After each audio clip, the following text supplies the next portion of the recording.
अस्सलामुअलैकुम फ्रेंड्स, मैं आपकी दोस्त सामिया शेख हमारे यूट्यूब चैनल द मास्टर में आपका इस्तकबाल करती हूँ। उम्मीद है आप खैरियत से होंगे। पिछली वीडियो में हमने सबक नंबर 6 इसको कंप्लीट किया था। अगर आपने वो वीडियोस नहीं देखे होंगे तो नीचे प्लेलिस्ट की लिंक दी हुई है, आप वहाँ से सबक नंबर 6 के साथ साथ बाकी के तमाम ही असबाक वहाँ से देख सकते हैं। आज हम शुरू करने वाले हैं। सबक का नाम है अंदाज़ा कद्र मीन्स एवैल्यूएशन। चलिए सबक शुरू करते हैं। हमारा पहला पॉइंट है ब्लूम की तालीमी मकासद की दर्जाबंदी means Bloom's taxonomy of education objectives. आपने सीडीपी में या फिर दूसरे पेडागोजी में ब्लूम टैक्सोनॉमी ये टॉपिक ज़रूर पढ़ा होगा। उसी को आज हम इस उर्दू पेडागोजी में पढ़ने वाले हैं। तो चलिए शुरू करते हैं। 1956 में माहिर तालीम ब्लूम और उनके शागिर्दों ने तालीमी मकासद या सीखने के मकासद की दर्जाबंदी की। उन्होंने सीखने के 3 डोमेन्स और अक़साम बताए हैं। एक एक करके हम वो अक़साम देखेंगे जो ब्लूम ने यहाँ पर दिए हैं। सबसे पहला है वक़ूफ़ी आमोजिश, जिसे कहते हैं कॉग्निटिव लर्निंग। दूसरा है जज्बाती आमोजिश, जिसे हम अफेक्टिव लर्निंग कहते हैं। तीसरा है नफ्सियाती हुर्की आमोजिश, जिसे कहा जाता है साइकोमोटर लर्निंग। अभी इसमें क्या क्या दिया हुआ है इसे हम समझेंगे आज। वक़ूफ़ी किस्म के तहत मालूमात और ज़हनी महारतें शामिल है।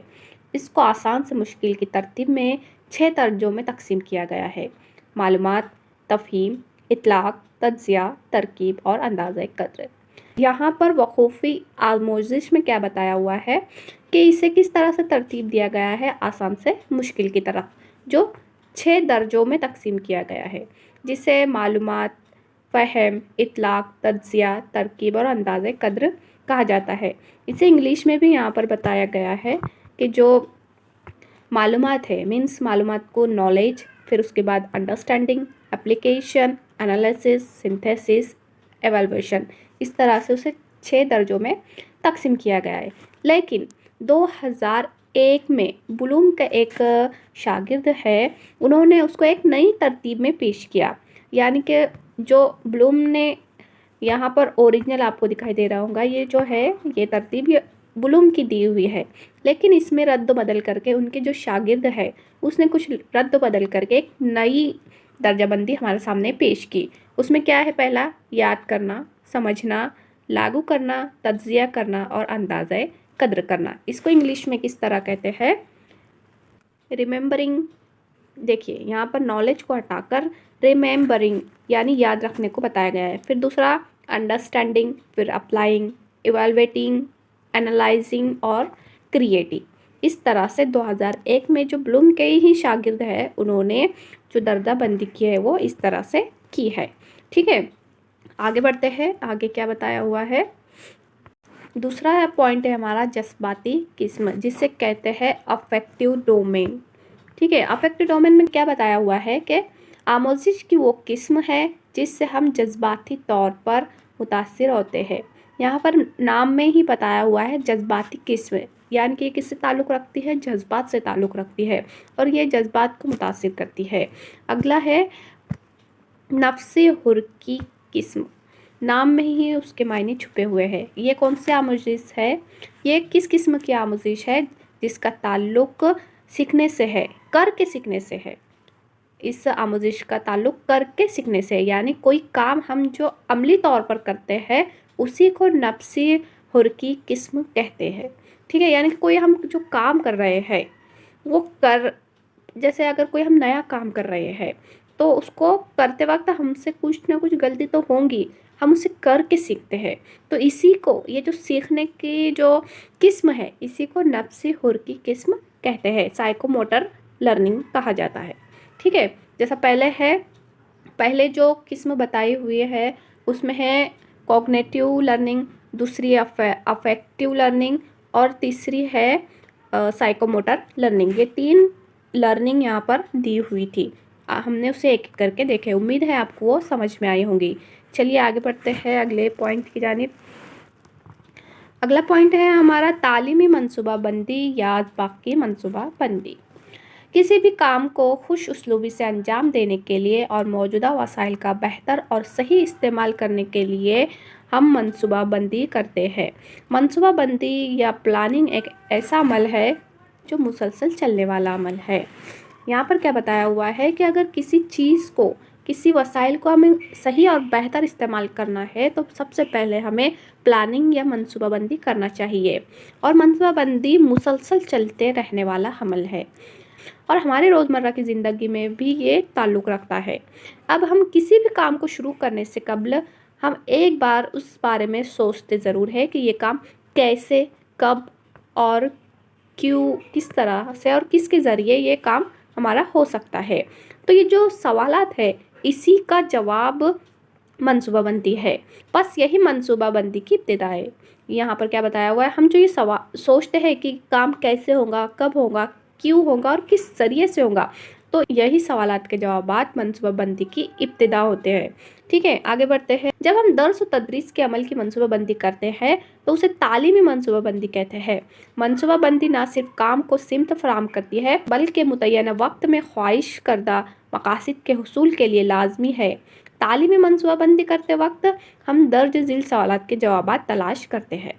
जैसा कि मैंने आपको बताया कि अगर हम कोई काम करने का सोचते हैं तो सबसे पहले हमारे जहन में यही सवाल आता है कि इसे किस तरह से किया जा सकता है, इसे हम कब कर सकते हैं और किसके ज़रिए कर सकते हैं। यह होती है मनसूबाबंदी की इब्तिदाई मराहिल। उसके बाद इसी को मद्देनज़र रखते हुए दर्स व तदरीस में इसको अगर हम अमल में लाए तो ये जो मनसूबाबंदी होती है, इस मनसूबाबंदी को तालीमी मनसूबाबंदी कहते हैं।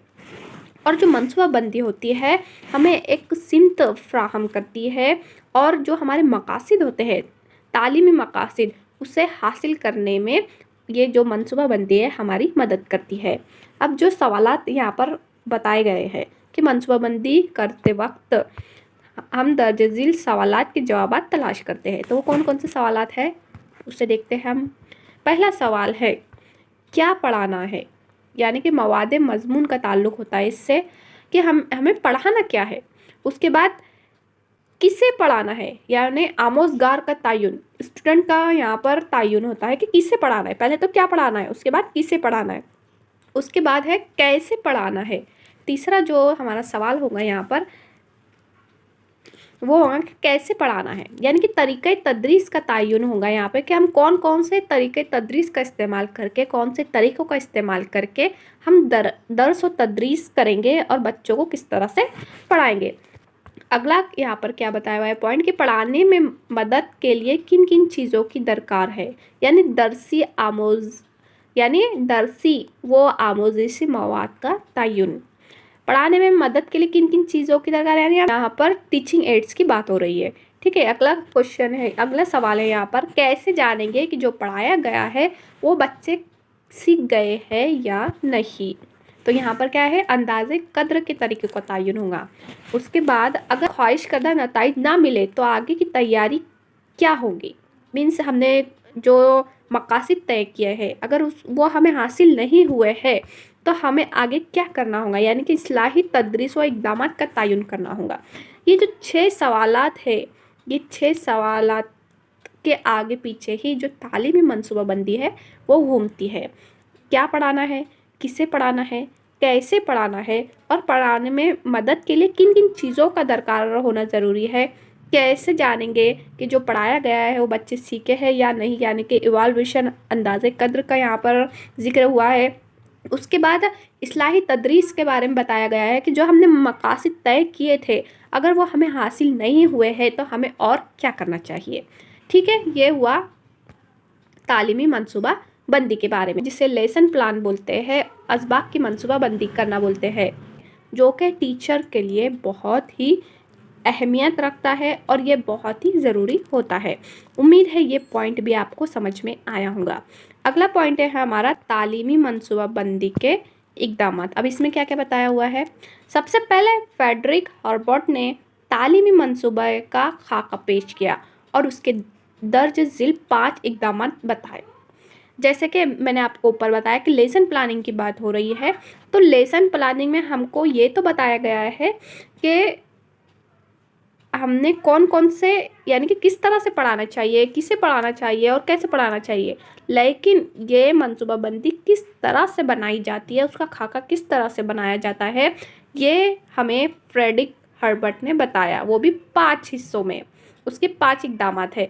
अब मैंने आपको ऊपर जिक्र किया कि लेसन प्लानिंग, अब हमने डीएड और बीएड में लेसन प्लान हम बना चुके हैं, तो हमें वो 5 स्टेप बखूबी पता है। सबसे पहले यहाँ है तमीद व तरगीब, या इसे कहा जाता है इंट्रोडक्शन या मोटिवेशन। ये उसका पहला मरहला है या पहली स्टेप है। अगली स्टेप है इसकी पेशकश, जिसे कहते हैं प्रेजेंटेशन या एक्सप्लेनेशन स्किल भी इसे कहा जाता है। ठीक है। दूसरा है मवाजना और ताल्लुक, कंपैरिजन एंड एसोसिएशन। फोर्थ है तामीम यानी जनरलाइजेशन। पांचवा है यादी की मश्क, जिसे कहते हैं रिकैप्चुलेशन। ये 5 स्टेप होती है हमारे लेसन प्लान की, मनसूबाबंदी की। तो आइए इसे हम 1 बाय 1 देखते हैं। हमारा पहला जो पॉइंट था वो है तमहीद व तरगीब, जिसे इंट्रोडक्शन और मोटिवेशन भी कहा जाता है। अब इसमें क्या बताया हुआ है कि इस कदम के तहत ऐसी तदाबीर की जाती है कि आमोज़गार को नए सबक को सीखने के लिए राग़िब किया जाए, नए सबक को साबिक़ा मालूमात से जोड़ा जाए और तलबा को यह एहसास कराया जाता है कि पढ़ाया जाने वाला सबक उनके लिए मुफीद व कारआमद है। तमहीद क्या होती है कि एक माहौल बनाया जाता है। जो स्टूडेंट होते हैं, तालिब इल्म या तलबा होते हैं, उन्हें अपनी तरफ राग़िब करने के लिए, सबक की तरफ लाने के लिए कुछ नए तरीक़ों का इस्तेमाल किया जाता है। जो तमहीद होती है, कभी वो सवालात करके की जाती है, कभी पज़ल के ज़रिए, कभी कहानी के ज़रिए से जो हमारा नया सबक है उसे पुराने यानी साबिक़ा मालूमात से जोड़कर उस नए सबक का आगाज़ किया जाता है और तलबा को यह एहसास दिलाया जाता है, ये बताया जाता है कि ये मुश्किल नहीं है, बल्कि ये हमारे लिए मुफीद और बहुत ही कारआमद और अहमियत का हामिल है। ठीक है। जो तमहीद है, इंट्रोडक्शन है, उसमें क्या होता है कि जो अपने तलबा होते हैं उन्हें नए सबक की तरफ राग़िब करने के लिए, उनकी तवज्जो हमारी तरफ लाने के लिए इस मरहले का इस्तेमाल किया जाता है। उसमें हम चाहे सवालात इस्तेमाल कर सकते हैं, कहानी इस्तेमाल कर सकते हैं, कोई पज़ल, कोई खेल का इस्तेमाल करके उन्हें जो सबक है उसकी तरफ तवज्जो लाने के लिए इन तरीक़ों का इस्तेमाल किया जाता है। अगली जो स्टेप है वो है पेशकश। पेशकश यानी प्रेजेंटेशन। इसमें क्या होता है, अब ये कदम मंसूबे सबक का सबसे अहम कदम है। इस के तहत मुख्तलिफ तदरीस व आमोजिश सरगर्मियाँ और तरीक़े तदरीस इख्तियार करके सबक को तलबा के सामने पेश किया जाता है। अब यहाँ पे क्या बोला जा रहा है कि ये सबसे अहम ये स्टेप है हमारी पेशकश। यहाँ पर जो मौलिम होता है वो मुख्तलिफ तदरीसी आमोजिशी सरगर्मियों का इस्तेमाल करता है, मुख्तलिफ तरीक़ों का इस्तेमाल करता है। यहाँ पर बच्चों की लेवल पर, उनकी सतह पर जाकर मौलिम उनको समझाने की कोशिश करता है जो वो बच्चों को समझाना चाहता है, यानी वो उन्हें एक्सप्लेन करता है और उनको अलग अलग तरीक़ों से समझाने की कोशिश करता है। अगला है तीसरा मवाजना और ताल्लुक, जिसे कहते हैं कंपैरिजन एंड एसोसिएशन। अब इसमें क्या बताया हुआ है कि जो तालिब इल्म है नई मालूमात का पुरानी मालूमात से ताल्लुक कायम करता है, उनका मवाजना करता है और उस नतीजे में नई मालूमात को अखज़ करता है। यहाँ पर बताया जा रहा है कि जो हमारी साबिक़ा मालूमात है, साबिक़ा मालूमात से जो नई मालूमात है उसको जोड़ा जाता है और उनका कंपैरिजन, उनका मवाजना किया जाता है और फिर उस्ताद ख़ुद भी और बच्चों से भी उसका नतीजा अख़ज़ करने के लिए कहता है। जो मौलिम होता है वो नई मालूमात को पुरानी मालूमात यानी साबिक़ा मालूमात से उसका जो ताल्लुक़ है वो कायम करता है, उनका मवाजना करता है और फिर दोनों का मवाजना करने के बाद एक नतीजा अख़ज़ करता है। यह हुआ मवाजना और ताल्लुक़। अगला जो स्टेप है वो है तामीम मीन्स जनरलाइजेशन। तामीम में क्या बताया हुआ है कि मवाजना और ताल्लुक़ के नतीजे में तलबा के जहन में कुछ उमूमी नुकात तश्कील पाते हैं, यानी मुकम्मल सबक से तलबा कुछ नुकात अख़ज़ करते हैं, जिसे तामीम कहा जाता है। यहाँ पर क्या बताने की कोशिश की जा रही है कि जब मवाजना और ताल्लुक़ के नतीजे में तलबा के जहन में कुछ उमूमी नुकात तश्कील पाते हैं, यानी कुछ नुकात उनके जहन में आते हैं और जो मुकम्मल सबक से तलबा कुछ नुकात अख़ज़ करते हैं, जिन्हें तामीम कहा जाता है। अगला पॉइंट है हमारा इयादे की मश्क मीन्स रिकैप्चुलेशन। अब यहाँ पर क्या बताया जा रहा है कि ये लास्ट स्टेप होती है रिकैप्चुलेशन याद की मश्क। सबक के आखिर में मौलिम ये जांचने के लिए कि तलबा ने कितना सीखा, इसके लिए सबक के अहम नुकात पर मुबनी कुछ मुख्तसर और बुनियादी सवालात तलबा से पूछता है, जिसे याद की मश्क कहते हैं। यहाँ पर क्या ये वाले जो स्टेप होता है, इसमें मौलिम को पता चलता है कि उसने जो बच्चों को समझाया, जो सिखाया, वो किस हद तक कामयाब हुआ है। यहाँ पर वो बच्चों से सवालात पूछता है और इआदा करवाता है।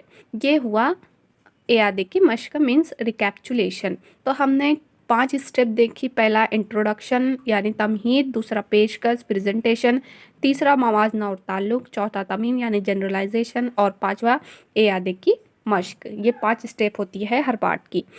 दर्ज बाला हर पार्ट के ज़रिए पेश किए गए मनसूबा सबक के इक़दाम है। इलावा अज़ मुख्तलिफ इदारों ने मनसूबा सबक के अलहदा इक़दाम भी तैयार किए हैं, लेकिन ये हार्वर्ड के 5 इक़दाम खुसूसी अहमियत के हामिल है। क्या बताया जा रहा है यहाँ पर आखिरी में कि मुख्तलिफ शोबों में यानी मुख्तलिफ जो इदारे हैं वहाँ पर और अलग अलग इक़दाम तैयार किए गए हैं मनसूबा सबक के लिए, लेकिन यहाँ पर सबसे जो अहमियत रखता है, जो इम्पोर्टेंट है, वो हार्वर्ड के ये 5 इक़दाम है जो खुसूसी अहमियत रखते हैं। उम्मीद है मैंने जो आपको ये समझाया आपकी समझ में आया होगा। आज की वीडियो में सिर्फ इतना ही। अगर आप हमारे चैनल पर नए हैं तो चैनल को सब्सक्राइब कीजिए, वीडियो को लाइक कीजिए, ज़्यादा से ज़्यादा शेयर कीजिए। मिलते हैं इंशाल्लाह एक नई वीडियो में नए टॉपिक के साथ। तब तक के लिए अल्लाह हाफिज़, अल्लाह निगहबान।